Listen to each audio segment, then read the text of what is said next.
Welcome to the Healthy, Wealthy, and Smart podcast. Each week, we interview the best and brightest in physical therapy, wellness, and entrepreneurship. We give you cutting-edge information you need to live your best life, healthy, wealthy, and smart.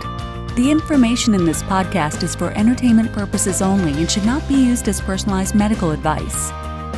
And now, here's your host, Dr. Karen Litzy. Hey everybody, welcome back to the podcast. Today's episode is brought to you by the fine folks over at Net Health. I'm so excited that they have partnered with the Healthy, Wealthy, and Smart podcast this year because they are just wonderful. But what do? What are they selling? Their product is Redoc, powered by XFit, which is a cloud-based, fully integrated EMR and billing solution. Plus, you can opt in to completely outsource billing services, which is the best way to optimize your revenue. And if you're a physical therapist, we all want our revenue optimized. So how do you learn more about it? You can learn more about Redoc and complete revenue cycle management services at nethealth.com/healthy. So be sure to check them out because they are awesome. And speaking of awesome, my guest today is my good friend of, at least 10 years, Bobby Cappuccio. So Bobby and I, the backstory on this is we wanted to do this as a Facebook Live and the stupid technology would not work. So we did it over Zoom. If you're listening to this on the podcast, thank you so much. You can also go to my YouTube page or go over to Facebook because we're going to put the whole video up. So as a result, I'm not editing this at all, except to put a quick commercial break into the middle. So who's Bobby Cappuccio? Bobby has spent the last 2 decades pushing for both an industry and individual shift in perspective, from a solely outward-focused, goal-oriented approach to health and fitness to a more holistic approach that is centered on behavioral change, a phenomenon that has helped Bobby position PTA Global, a company Bobby co-founded, as a leader in the professional fitness and development world. So he's also the former head of training and development at David Barton Gym, former director and professional development at the National Academy of Sports Medicine, director of coaching at the Institute of Motion, and content curator for PT on the Net. Bobby's reach runs very, very wide. I mean, even my dad knew who he was, which I found fascinating. But he was a sales, leadership, and cultural development consultant for various companies, including Hilton Hotels, Virgin Active, Fitness First, 24 Hour Fitness, David Lloyd Leisure, and many, many small businesses nationally and abroad. A presenter at business and fitness conferences across the globe, including IDEA, Filix, CamFit Pro, Fit Pro, Pure Fitness Asia, Perform Better, Equinox, Gold's Gyms, Lifetime Family Fitness, countless others. Anyway, I don't want to hold you guys up that much longer because this was a really great conversation. And I thank Bobby so much for his time and patience with this. And we talk about everything from the challenges of his childhood to how every hero's journey is helped and directed by a guide, the limitations and potential destructiveness of inward focus. We've all seen that happen. And how to hone in on your originating intention and achieve happiness. So who doesn't want that? So thank you to Bobby Cappuccio, and thank you all for listening. You're going to love it. Okay, thanks everybody. Hey everybody, welcome back to the podcast. And I'm so excited today to be joined by coach, entrepreneur, fitness professional, all-around great person, and my good friend, Bobby Cappuccio. So welcome back to the podcast. You were on so long ago. Hey, Karen. By the way, I like that last title you gave me better than all the rest of us. Friend? Yes. Old friend. Yes. Okay. We can compose ourselves now. So obviously I know you, adore you, and a lot of people know you and adore you. But for those who don't, can you tell a little bit more about who you are and what you do? Well, I'm Bobby Cappuccio. Well, we've covered that. And I think what I do is I give people the resources to give other people resources to be at their most resourceful in making the decisions that are critical for them to have what they truly want within the domain of wellness. And I define wellness as your self-determined sense of meaning, what you decide for your life, and then the optimization of the physical, emotional, and cognitive faculties, capacity to take that future vision, if you will, and bring it into your current reality.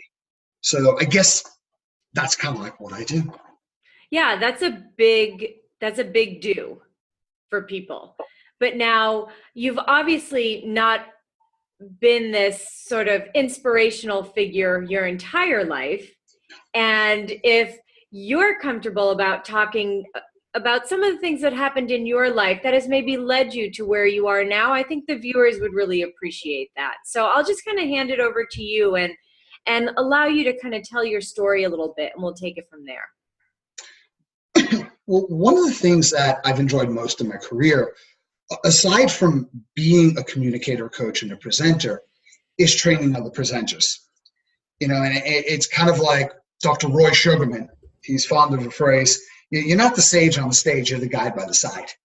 And I think one of the most valuable tools that a guide has is people have aspirations, but sometimes they have hesitation that meets aspiration, where I kind of want to go there, but I cannot really see myself going that distance or that direction. And what a good guide does is, well, they help you go just as far as you can see. Because when you get to that point, you'll be able to see much further, obviously. And one of the things I think that has inspired the presenters that I've developed is the realization that if you could take a look and you knew me where I started, that should encourage you. That should make you feel very good about your chances of doing absolutely anything. When I first got started in my career, I was lost. Not that I had no idea what I was passionate about, what I was interested in. I started getting an idea, but I didn't know which direction to go because of certain beliefs. I was basically fighting with the police department. I wanted to be part of the NYPD, and I just wanted to be part of special victims. And this is before even like Law and Order came out. I wanted to do that because it was personally meaningful to me. But they were like, oh, we're not really sure. You've got this Tourette's thing, and like you can't have somebody like with Tourette's and a gun. Because I think there's one political movement in this country that says guns don't kill people, people kill people. But I think you can also say guns don't kill people, like people kill people, especially if they have Tourette's. That's like a bad situation.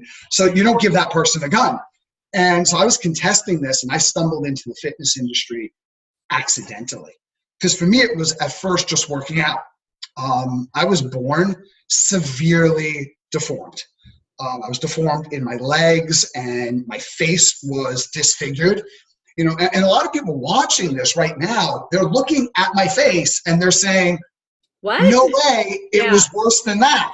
Oh, yeah, I'm sorry. But yeah, it was. And I was adopted. And the person who adopted me, she was developmentally disabled. And that's the truth of it. And her husband at the time, he had cancer. And he just wanted to go through the adoption process because, let's be honest, nobody was lining up to adopt me. So he's like, if we don't adopt this kid, he's going to stay in foster care. And I was already very sick in foster care as an infant from complete and total neglect. Like they just left me there. I don't know if that had anything to do with my physical appearance. But I know sometimes people who look different are treated different. And I don't know what the reason, but they adopted me. Straight after you adopted me, he passed away. So you had this woman who's developmentally disabled, jobless, and now she's a single mother. That's a tough situation to be in. And she kind of had me for 3 years and then met this guy. And that's where my life changed. He was, in every definition, a raging psychopath. So I grew up under very severe abuse. And I'm not talking about physical abuse and punishment, but torture. I'm not going to get into details. There's certain things I'm going to say and allude to, but not say, because there's a point at which I could get too explicit and it's no longer useful for anybody who's listening to this. So I was tortured severely, as well as physically abused, emotionally tortured, and just around people who, well, someone who used my body however they wanted to. You can take whatever you want from that. And this was like 5 up until 9. And then around that period, I started to exhibit weird tics and weird behavior patterns. Looking back now, that seems like that's just me. So I was diagnosed with Tourette syndrome at Mount Sinai Hospital, put on experimental medication, Haldol, which is not the drug you put a 9-year-old kid on. That's like a last resort antipsychotic med. So between that and the fact that had about at least half a dozen concussions, according to the last neuroscientist who evaluated me just a couple of months ago, had brain damage. So Tourette's, brain damaged, and physically deformed, had big glasses. So not only was there a lot of violence in the home, I was a target for punishment. So went outside the home, tons of violence, and that led me to start to hang out with some very unsavory people. Kind of like, because I would take any group I belonged to. Mm-hmm. But the group I belonged to, they were a rough bunch, and a very strange bunch at that. So I started developing a belief system very early in life that this is it. There's not much out there for me. Even though when I took the police test, I scored 103, I dismissed that. So anything that I did cognitively where you were like, oh, wow, hey, that was pretty good, I dismissed it and rationalized it. And anytime I struggled, well, I just ruminated on that and reinforced whatever belief system, was fed to me from parents, which wasn't a very encouraging environment. Obviously, it was a deadly environment. I mean, what I wanted to be when I grew up, I thought that if I could be alive by the time I grew up, that was a massive accomplishment. And then I started, working in security, and I started working in the gym business just for a part-time job. And I stumbled across somebody who saw something in me that nobody else saw. And this individual changed my life. As a matter of fact, I went and actually had dinner with this guy a couple of months ago. And I remembered what it was like to be around this guy, where I almost felt walking away from dinner, I wanted to be a better person. I mean, I wasn't a total asshole showing up, half an asshole, but walking away from dinner was like, oh my God, I could do better. This guy had such an impact. He had such expectation. I always wanted to rise to his expectations and never disappoint him. And when I met this guy, my entire life turned around. And isn't it amazing how it takes just that one person, that one mentor, that one individual in this whole entire world that you were clearly meant to meet, that is going to give you the encouragement and the love and the mentorship that you needed. And you obviously met this person for a reason. It was the right time, the right place, the right person. And I think it's also kind of amazing that you're still in touch and that, you're still part of each other's lives. So do you feel like this person was meant to be in your life, even looking back on it now? I don't know. I don't know whether or not people were meant to be in your life. You're meant to cross paths. And and you know what? I don't think that that's the big issue. The big issue is not who's meant to be. The big issue is pay attention to what's actually occurring. You can attach whatever meaning you want to whatever's going on in the moment. You can tell yourself whatever story you want. And if you're really persuasive, you can even tell yourself a story about your story, so you don't even realize it's a story. And you think that thought so many times with so much intensity, it evolves into a belief, and that's just the way life is for you. And that's great if that works. Mm-hmm. But I think the ability to pay attention to what's happening and who's in your life and what they're bringing and what you have an opportunity to give in return is critical. Because, not everybody watching this has suffered through extreme trauma where every day it was like, okay, well, I'm going to be like held underwater, or I'm going to be suffocated today, or held out a window, or burned, where, some people have gone through that, where it's like every day, well, am I going to be sexually abused, raped today? And that's serious. But for some people, they went through, their parents got divorced, and their sense of reality, their identity, and their world got completely rocked.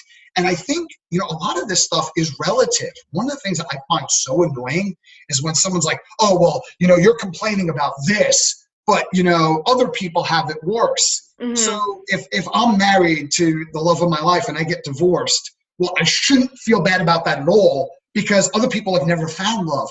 That's not logical.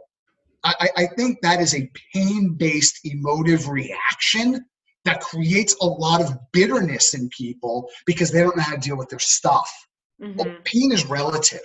So whatever you're going through, I think it's yours and it's valid. And whatever emotions it evokes, I don't believe in positive and negative emotions. That's the story. Every emotion we have biologically, if we didn't have it, we wouldn't have evolved to this day and age. We wouldn't be here. It's all valuable. I think the matter is, what do you do with it? Now I'm here. Now what gets done? And I think the point I'm trying to make, long-winded, is everybody who's gone through something, what gets them out of it is not necessarily pulling themselves up by their own bootstraps, but interacting and formulating and cultivating continually effective relationships. There's no such thing as a self-made man or woman. No matter how much we celebrate them, it is mythological in the sense that they don't exist. Because if you look at the periphery of people's lives, someone always shows up. As a matter of fact, the most important thing you could be in anyone's story is never their hero. Let them be the hero. Like if you read Joseph Campbell's, just talked about it today, The Hero's Journey. That was such a great transcript. And even if you've not read Campbell, if you've seen anything in cinema, like Lord of the Rings, or Star Wars, the perfect mythological film, it's not the hero who's the most important. It wasn't Frodo who was the critical element. It was Gandalf. It was the guide.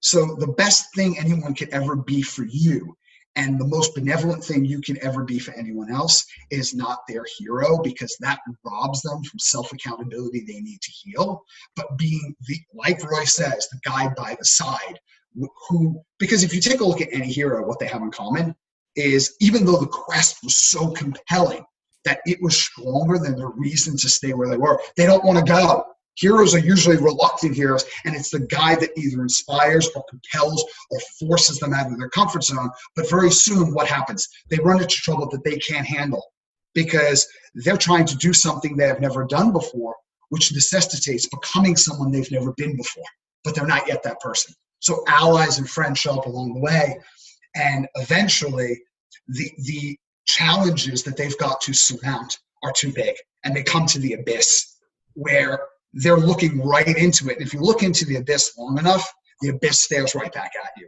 And it's very terrifying. It's very confronting. And the only way you're getting across that abyss is if something dies. Either you die literally, sometimes the challenge is that big, or a part of your past, or a belief, or a part of you have to let go of. Yeah. And very often people don't do that. And it's the guide. So hard. Yeah. It who inspires you and who gives you that certainty. And once you cross that, you can never go back again, because now you are someone different. And in every story, the hero just doesn't come back better. The hero comes back more capable of contributing to the group from whence he or she came. So that's a long-winded answer on, I think everybody, the only way out is up, and the only way up is by getting a hand up from the right person at the right time. Absolutely. And, the last 2 days I had spent in this 2-day event run here in New York City by a man named Chris Winfield. And he sort of is a guide. He brings people together, and he brings the right people together, and kind of knows, he's one of these people who's a little intuitive and just kind of knows maybe who you should meet, or just exactly that little, like you said, little kick in the ass that maybe you need to get you over that abyss, or to at least get you to look into it a little bit deeper and try and let go of some of your insecurities. And so for me, he's been sort of that guide. And, one of my biggest issues is, and you've known me for a very long time, so this should come as no big surprise to you, but one of my biggest issues is always kind of believing in myself and seeing myself the way other people see me. And I remember I met with Chris, and he was like, before the new year. He was like, it is high time that you start seeing yourself the way other people see you. Because if you don't, then you're never going to move beyond where you are, and you're never going to take the responsibility of sharing all of this great information that you have with other people, because your job is to guide them.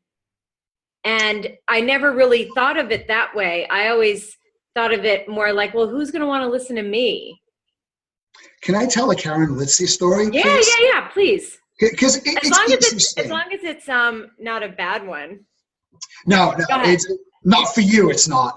But anyway, because what I find fascinating and I think personal as well. Everybody has that stuff. Like the most fraudulent person in the world is the one who pretends or who has fallen for their own narrative where they think, I got my shit together. Yeah. Because here you are, honestly, one of the most brilliant ladies I have ever met in my life. Giving, really switched on, connected, you're actively contributing, building your community, and you feel this way because we all feel this way, because at some point in our life, something happened where we were explicitly or implicitly told, you're not enough. You will not suffice. And then we develop this strong suit, right? We create this character out of thin air that is going to allow us to never feel that way again. So either I'm going to be like really, really smart, or I'm going to be really, really tough, or I'm going to be really funny, or I'm going to be a total disaster. And that gives me a locus of control, because then at least people will pay attention to me, because otherwise I don't get noticed. So it's all this stuff. And I remember we went to a pub one night, right, on the Upper East Side. Mm-hmm. And we didn't know what night we walked in there. It was like we just walked in a couple of pints. Yeah. So you remember this. Yeah. And I don't know, they're like, oh, so it's I think it was a Monday. Yeah, we were like in a pub on a Monday. Cool. And they're like, that's what happens when you're in your 30s. You go to pubs in your on random nights. I thought that's what happens when you're half Irish. But anyway, so we're in this pub, like it's trivia night. And we're like, yay. And so they broke into teams. And everybody was there with their friends, because the more people you have, the more bandwidth mentally you have. And it was just me and you. I'm like, oh, we can't get out of this. Let's be a team. Now, there were teams of 5, 10, 15 people. This is very important. And we're going through a whole night, and I am completely useless. I think I got one answer. No, I got one answer right. I had a lot of answers. They were all wrong. So I got one, maybe two answers right. I remember this. And then they were tallying it up. And our team came in third. We won third place. Now, we, or you rather, were competing against 10, 15 people that live for trivia night. You just rocked up accidentally. And just the random information you had in your head, you single-handedly took out 2/3 of the ball or more. And this is the person who feels this way, I know. And I'm getting better at not feeling that way, but it's difficult, and I think when it comes to, like you said earlier, part of what your kind of zone of genius is really helping people kind of stand up. And I know you work with people with public speaking and things like that. And I remember the first time, I think we even worked on public speaking, and I was like a disaster. Like I was the worst at public speaking. I can say that wholeheartedly. Well, fast forward, I don't know how many years that it's been now. I don't know, 7 years, 8 years. I don't know how old. I don't know how old Liz's oldest child is, but it's been a good number of years. 7. Is he 7? He's my godson. I better know that. Yeah. So it's maybe been 8 years, right? Yeah. So last year was the keynote speaker for a New York City physical therapy student conclave. And I went up and I gave my speech, and then people had questions afterwards. And one of the questions was, how do you, how do you go up on stage and you're not nervous? And you're and I just looked over. I was like, I'm sweating my ass off up here. Like, I could not be more nervous. Like, I can't believe I haven't passed out yet. Like, of course I'm nervous. you know, It's and not only your distorted beliefs, it's distorted beliefs of people who see somebody doing something, but yeah, they haven't been there throughout that journey, or they're not inside of your skin. They have no idea. no idea. Stories on both ends. And I remember finishing the talk off with, you know, in this day and age of Facebook, and, you know, we have Facebook pages, you have like 5,000 people on your page. And so you look at this content that people put out, and it's always that highlight reel, right? No one puts up on Facebook like, oh, my boyfriend just broke up with me today, or I had a shitty date, or, you know, that's not up on Facebook. Or I treated 4 people this week and only one of them came back. 2 of them didn't get better. They decided to go somewhere else. It's always, I'm the best PT in the entire world, and my patients tell me I'm amazing. Or, you know, in your case, you know, I've coached all these people and they all love me, and look how wonderful I am. I would never say that. Well, you know, in reality, everybody puts on their highlight reel. And so I like to tell people that that's like kind of not what real life is like. You And know, it's irrelevant. perfect. Yeah, and it's irrelevant, and nobody's perfect. And if you're trying to emulate someone who you think has this perfect life, like, think again. You know, I mean, think about someone who is 30 years old, right? That's fairly young. And if you're a millennial watching this, yes, that's fairly young. But if you took a single snapshot, just a 1 second still of any moment in that person's entire life, they would look either like an absolute hero or an absolute villain. Yet it's kind of like the music between the notes. There's such an abundance in the space in between, and it all means nothing because it's none of your business or concern how talented you are. It's none of your business how you compare to anybody else. And it's none of your business what right you have to share your message or not, and whether or not people are going to receive that. Because in a lot of senses, these are things beyond your control, and these are things that take your focus and direct them to a very destructive place, which is inward, where all those stories and neuroses reside, rather than outward, where you're needed. The only thing that's your business, in the words of author Otto Scharmer, and he wrote the book Theory U, is to keep yourself open. Open mind, open heart, and open will. And if you start doing all of these comparisons, and you compare your fabricated snapshot moment in time, not me, but the person who I want to reveal to 5,000 people, 490 of which, like 1,990 of which couldn't care less, really, because they're too worried about their own snapshots to pay attention. And if you're getting caught up in that, you start to develop fear, judgment, mostly self-judgment, and cynicism. And judgment is the enemy of an open mind, and fear is the enemy of an open heart, and cynicism is the enemy of an open will. And then that channel that will connect with the right people. It's not about who accepts me, it's about resonance. And what I mean by resonance, if you were standing in a massive hotel room and it was empty, and there were 2 grand pianos, one at one end and the other on the other end of the hall, and you went over to one grand piano and you just hit C note, and you walk straight across to the other grand piano, C note on that other piano would be vibrating because there's resonance between those 2 pianos. And that's what I mean. You don't get to choose who resonates. All you're responsible for is doing what you do, doing what is personally meaningful, and doing it with reckless abandon, and being completely invested in who you're doing it for and why you're doing it, but at the same time, being completely unattached from the outcome. That's power. And when you have power, you no longer need to go through your life utilizing force. But that's so hard. Like, what advice? I mean, the Is- comparison thing is difficult. Okay. Let's Mhm. be honest. We're all human, right? We're all going to look at something that someone else is doing and be like, oh, am I doing that? Or should I be doing this better if they're doing this? So, what advice do you have specifically on the comparison to others? Because I do agree that it does cause judgment, mostly judgment of ourselves. And that judgment can obviously be very toxic and spiral us down into this depression, death spiral that nobody wants to be in. That's So, very similar. what's that? Yes.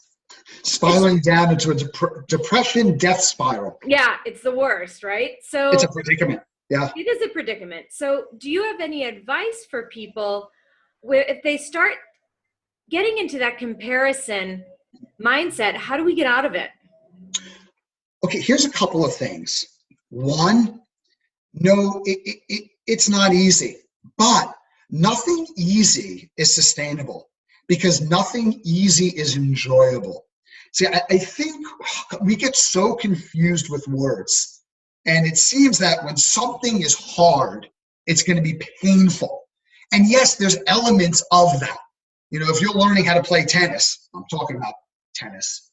I am learning how to play tennis. Really? Yeah, I just started like a couple weeks ago. I think I want to start, but every time I started, first of all, I was never that into it, and I was like so bad. I remember like every time I want to play tennis, people are like, no, play, you can't be that bad. And then when I do make contact with the ball, which is not often, it's gone. And they're like, all right, off the court. So yeah, but in tennis or anything, I'm just using this as a random example. When you are playing against someone who is so much worse than you, it's easy, but it's tedious, and that's painful. When you're playing against someone who's just a little bit better than you, is there difficulty there? Yes, there's difficulty there. Is there struggle there? Yes. But on the other end of that is complete and total focus and concentration and engagement, which are all required for a state of flow. And when you come out of that match, you realize after the fact that even though you were struggling, you were challenged, it was exhilarating, and you had a deep sense of enjoyment. Now, what's the difference between struggling and having enjoyment and struggling and being overcome by a sense of frustration? I think one is how much challenge you take on. If you're here and you take this on, well, that's not a good strategy. But if you keep yourself right underneath the lip of your current potential, that creates enjoyment through engagement. And I think so. One, don't think about how you view hard versus easy, and it's not synonymous with torture versus enjoyment. Second, I'm gonna like share the advice that I got from a good friend of mine, and someone who I worked with, someone I have a lot of respect for, because I was talking about him earlier, and he was the CEO that I worked with, and he was a CEO that did not believe in mission statements per se. Now, could you imagine a CEO who doesn't believe in mission statements? I know and you. doesn't laminate anything? I mean, there's no phrases that people have to remember. There's no like laminated cards to keep in your wallet. Like don't you go to retreats and like read a book over the weekend? But he believed that a mission statement was kind of a game that people and companies play. And the reason for this, and I agree, is because mission statements always start off with a certain reference to I or we. And then we kind of try to weave other people into it to get them on board and inspired. But the purpose of this company is that we, or our company, our mission, and it's all about us. Where he believed that was something that was a lot more visceral and externally focused, which is a critical element of transcending anything, I believe, was something called an originating intention.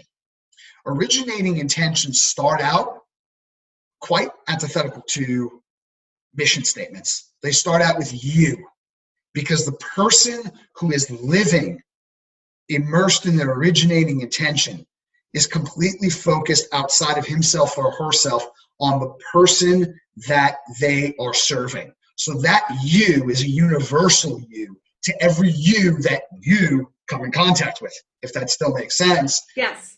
And he was once asked, well, what is your personal definition of an originating intention? Is it just simply the meaning you have for your life? He said, no, it goes deeper than that. It is on a deep, visceral, almost like spiritual level, what you hold most sacred in your life. And you hold this so sacred. And here's how you can tell the difference between a marketing statement disguised as a mission statement and something that's really sacred. You want it for everybody. You don't just want it from people who buy from you or are in your family.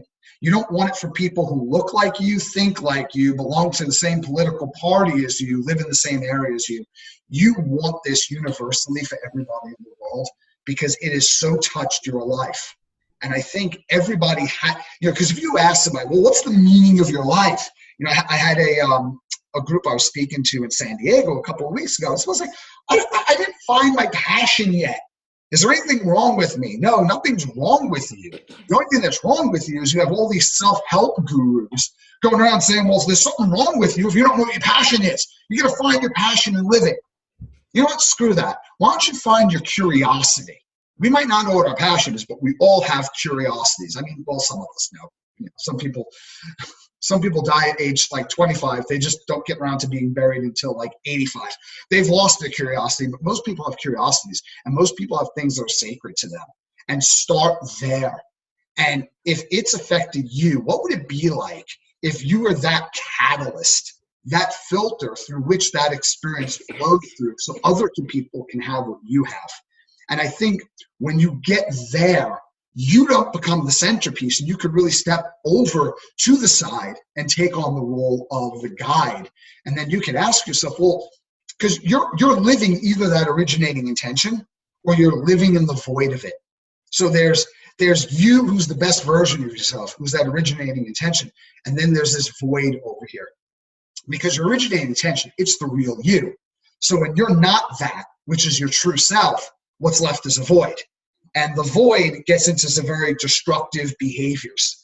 The void does things and says things where you're like, why do I do this? I have all this power, yet I behave like this in spite of my power.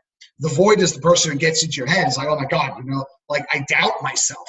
Should I really be doing this? And a lot of times there's no alternative. So when you're really clear on the originating intention, you could step out in micro dosages, easy for me to say. You work in the medical field, and it's like, well, should I take this? Is this good or bad? Well, define good or bad for what reason? And it's about dose response. If I don't take enough, it's not efficacious. If I take too much, well, what was good for me is now very harmful for me. So how can I not step on the grand stage of the world, not how do I have as many Facebook followers as Gary Vee, how do I, with one person today, the person most proximal to me, the person who is most meaningful to me, how do I help them experience what I find most sacred? And you see people like this all the time. The newly converted, the person who smoked for 20 years, and everybody told them, you got to quit smoking, and they resisted and resisted, right? Because what gets insisted gets resisted, and then through their own autonomy, they had an event or a realization come into their life, like, I'm going to quit smoking. A year later, they have never felt better, and that is sacred, and they feel like, I'm going to be around maybe for my kids, and they go out and they evangelize, telling everyone not to smoke. Like they even tell fitness people who have never picked up a cigarette not to. It's like, okay, I get it. Like, oh my God, I have so much energy. It's like, well, because you're kind of draining it from everybody else. Like we know, but that's what having an originating intention does for you. It's no longer about you, and it's one person at a time. And on that note, we're going to take a quick 30-second break, but when we come back, we're going to hear what Bobby's originating intention is. So stay tuned. PT PTs, what do you hope to accomplish in 2018? I bet providing even better patient care and increasing revenue are top on the list. First, expand your visit capacity. Then get paid for your services, ramp up patient engagement, and eliminate worries about documentation and compliance. The good news is there's one solution that brings it all to the table. ReDoc, powered by XFit, is a cloud-based, fully integrated EMR and billing solution. Imagine PT billing, coding, compliance experts taking the back office work off your hands and reporting to you. Learn more about ReDoc and complete revenue cycle management services at nethealth.com/healthy. Do you have an originating intention, and can you verbalize that? Like, can you give an example? Because I know people are going to be like, well, do you have an example of that? Yes, I do have an example. My originating intention, and it has evolved and shifted over time, is that you can live your truth and be free to play. And it's very succinct because it starts with you, because it's not about me. It takes my focus out of my head and directs me to the person right in front of me, whoever that might be in whatever number. And I believe that there is a truth that you know. And we're told constantly, well, you're not enough, or you're doing it wrong, or you go on social media and said, you want it, get off your ass and work for it. And that's the meme. I look at those and I say, wow, how does the world occur to that person? Who are people for the person who wrote that? And who do they think they are in comparison? Because obviously they possess the attributes that this unnamed person lacks. I'm like, that's self-flattery. That is complete self-flattery disguised as self-help. And self-flattery is never rooted in self-assurance. That's a very insecure, inadequate feeling person who wrote that. And it's not encouraging. So get off of that. It's about the person in front of you.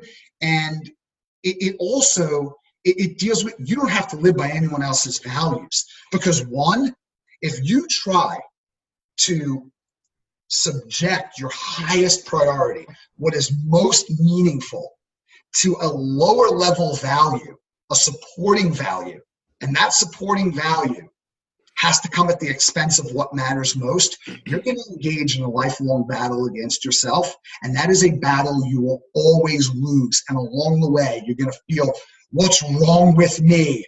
Why am I so broken? And you're not broken. And because you're not broken, you don't need fixing. You just need to get really clear and really honest about what you value, what is your truth, and live that. Because when behaviors and values align, that's when passion, discipline, willpower, perseverance, all the attributes we associate with success occur automatically. You don't have to motivate someone to go on their dream vacation, even though there's a lot of money, a lot of work, and a lot of planning involved in that.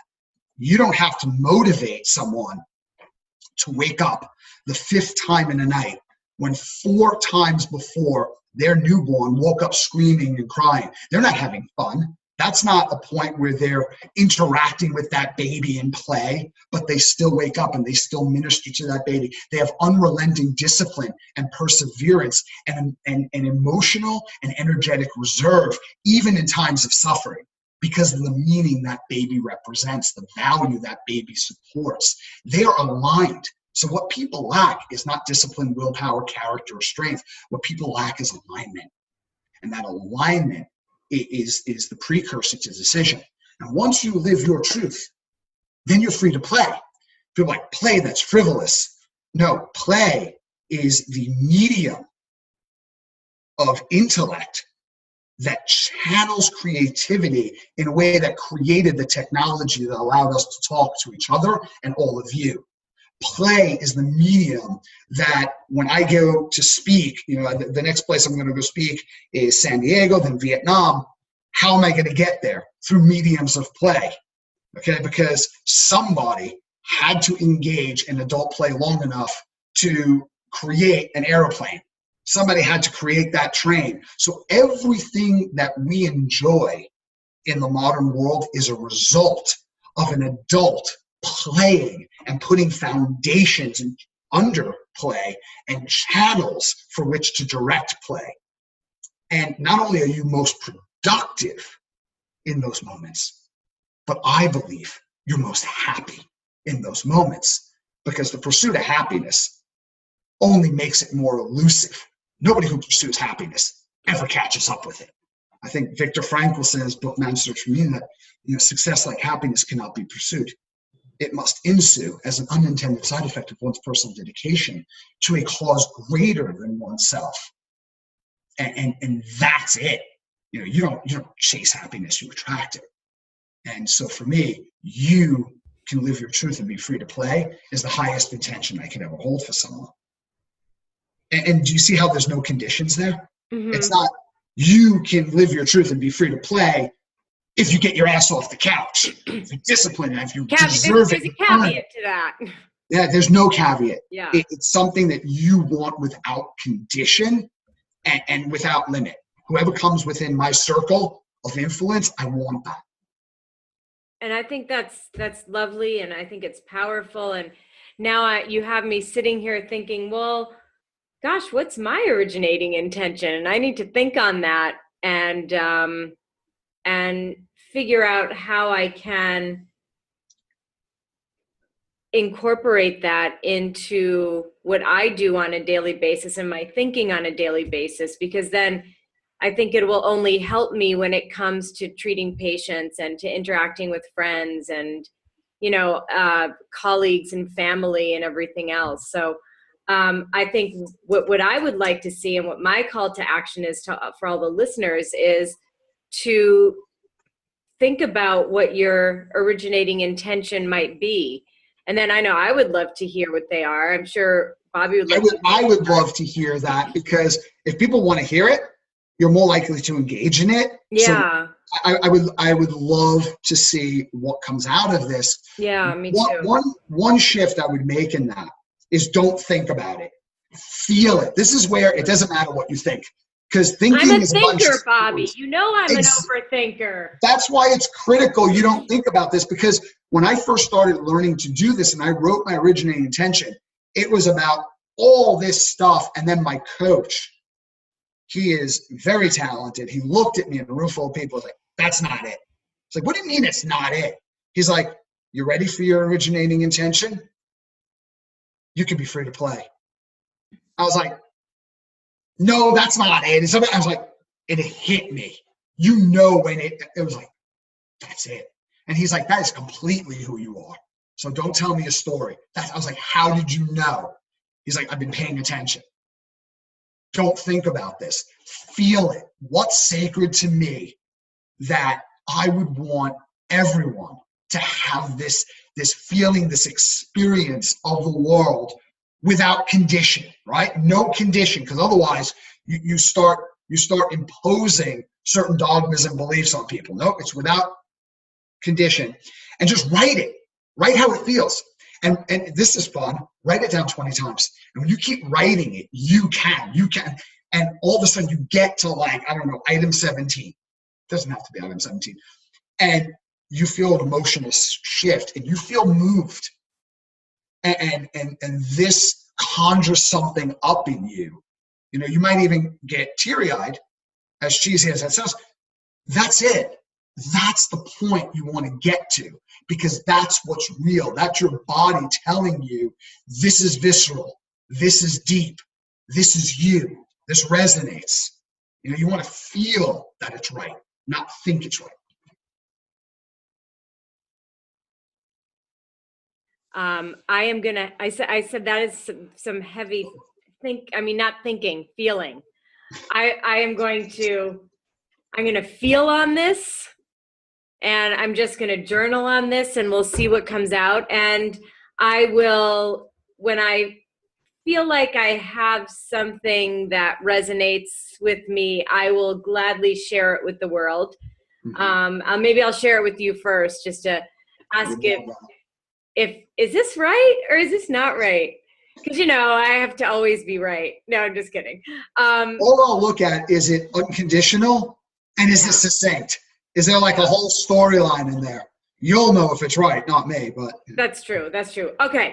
So we've got a couple of minutes here, and I'm going to ask you a question that I ask everyone. Last question of the interview, and that's knowing where you are now in your life and your career. What advice would you give to yourself as, let's say, a professional just kind of starting out in the world? So knowing where you are now, what advice would you give to your younger self? Couple of things. One, it doesn't mean anything. Whatever you think it means, it doesn't mean that. That's a meaning that you gave it. And you can give it another meaning. And because you are so limited in what you know versus what you're capable of knowing versus what's knowable, that is that meaning right or wrong is an erroneous question. The question is that meaning useful or not useful? Is that constructive or destructive? Number two, if you try to get approval, it is dishonest, and never put yourself in a situation where you are trying to gain the approval of people to whom you matter the least, and in doing so, rob the contribution from people who need it the most. That is one of the biggest mistakes I made, is surrounding myself with teams all the time and trying to build a surrogate family that I thought I never had. And while some of those people, it's just, you meet some people and it is there. Again, it's none of your business. It's none of your business who gets this, who gets you. It's none of my business who gets me. All you can do is show up and put forth the work. And I don't mean the effort, and I mean put forth your thing with an open mind, open heart, open will. And what will occur will occur. It's out of your hands at that point. So first is, it means nothing. Number two, don't seek approval. That is a losing game. In seeking approval, you actually wind up losing approval from everyone. But what you wind up losing that's even bigger is that true contribution with people who resonate with you, who need you, the authentic you. There's no one like you who's ever been born. There's no one like you who's coming after you. This is it. Either you bring this from in here to out there in the world, or the world's never going to have it. Don't waste time with frivolous, meaningless things like approval. There's no time.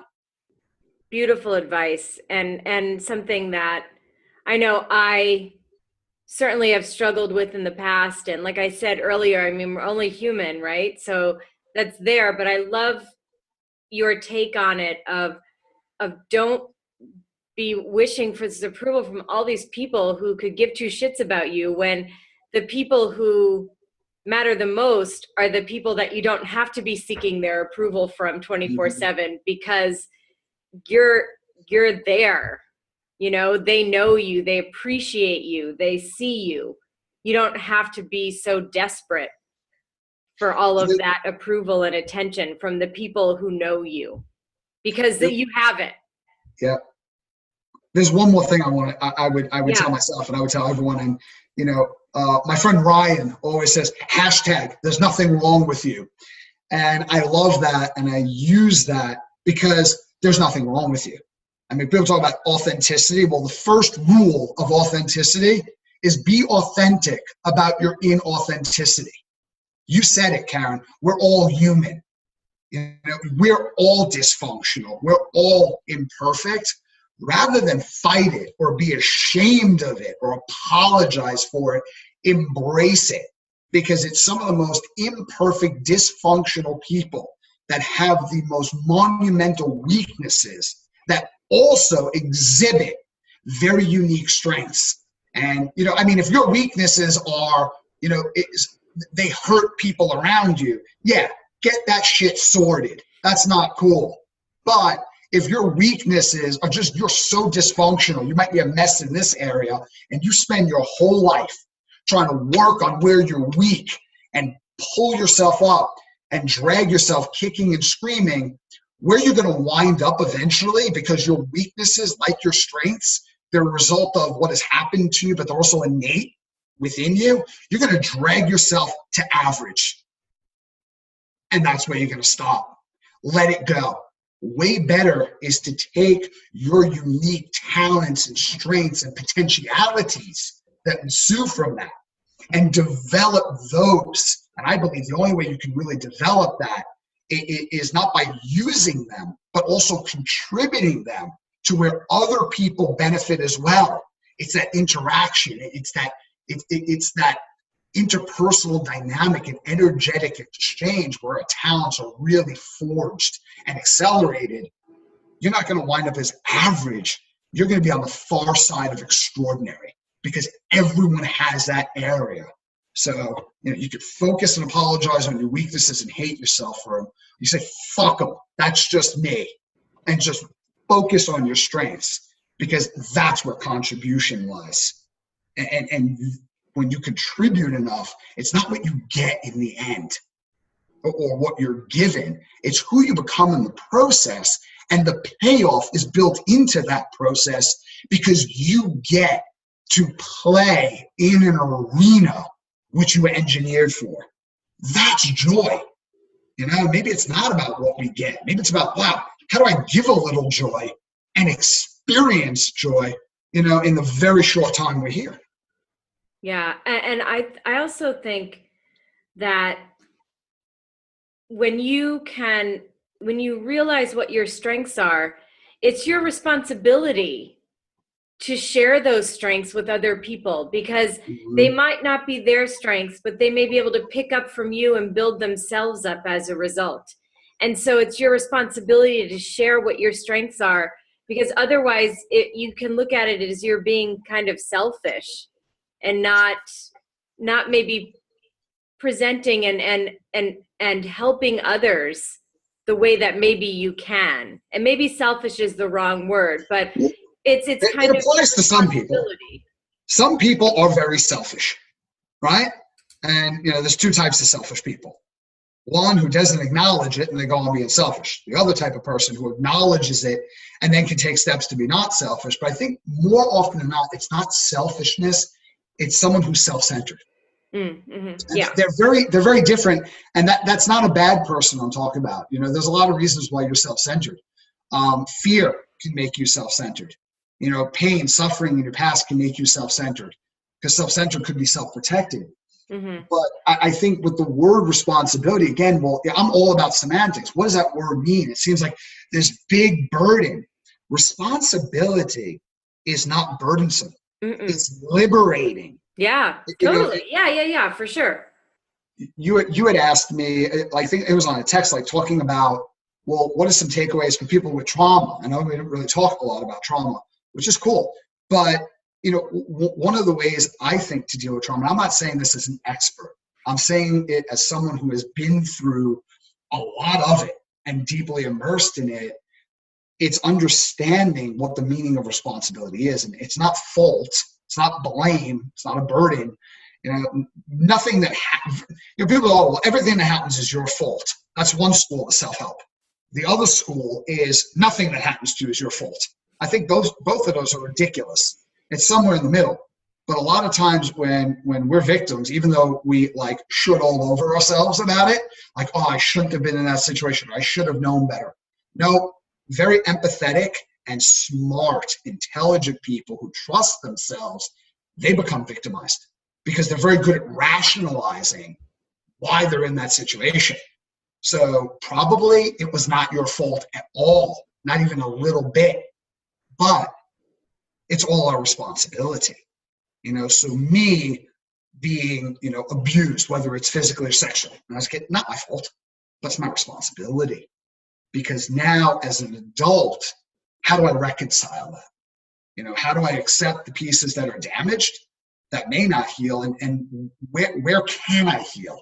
And what's my process to take something that might have been out of my control, might not have been my fault, and utilize it in a way that's constructive for a meaning that is personally significant that I choose. I think when you accept responsibility, you liberate yourself. It's a breakthrough because it's also a break with.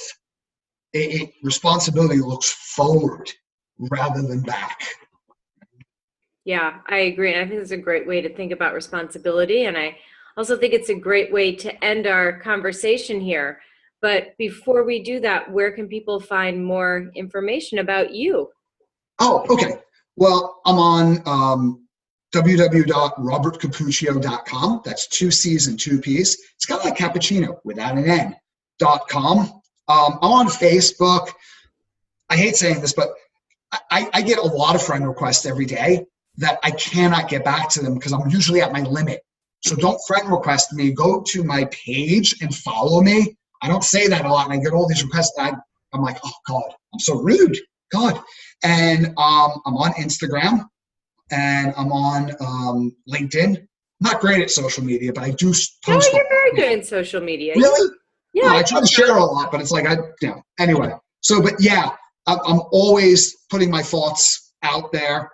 Sometimes they're helpful. Sometimes they're just weird, but go with the flow. Helpful, weird thoughts are always good in my book. And if you want more of the things that Bobby talked about today, then definitely follow him on Instagram and follow him on Facebook because he makes some really beautiful short videos that I think are well worth the watch. So, Bobby, thank you so much. Next time you're in New York, we will go for a pint and play some trivia again. Not on trivia night. No way am I going. We'll do it again. And next time, where you're in California, right? Well, I'm in California. Yeah. So next time I come out to California, which might be in March, by the way, I will let you know. Cool. Looking forward to seeing you. Awesome. And everybody, thanks so much for listening. I know that everyone got a lot out of this conversation, lots to think about. And I look forward to seeing everyone's originating intentions soon. So maybe we'll start a thread and try and get people's originating intentions. So, Bobby, thanks so much for taking the time out. Yes. And everybody, thanks so much for listening. Have a great day and stay healthy, wealthy, and smart. A huge thanks to Bobby Cappuccio for taking the time out and being on the podcast. And also a big thank you to our sponsor, Net Health. So Net Health are the makers of Redoc powered by XFit, where you can expand your visit capabilities, get paid for your services, ramp up your patient engagement, and eliminate worries about documentation and compliance. So basically, if you're a physical therapist, Redoc powered by XFit makes your life a heck of a lot easier. So to find out more about Redoc and complete revenue cycle management services, check them out at nethealth.com/healthy. Thank you for listening, and please subscribe to the podcast at podcast.healthywealthysmart.com. And don't forget to follow us on social media.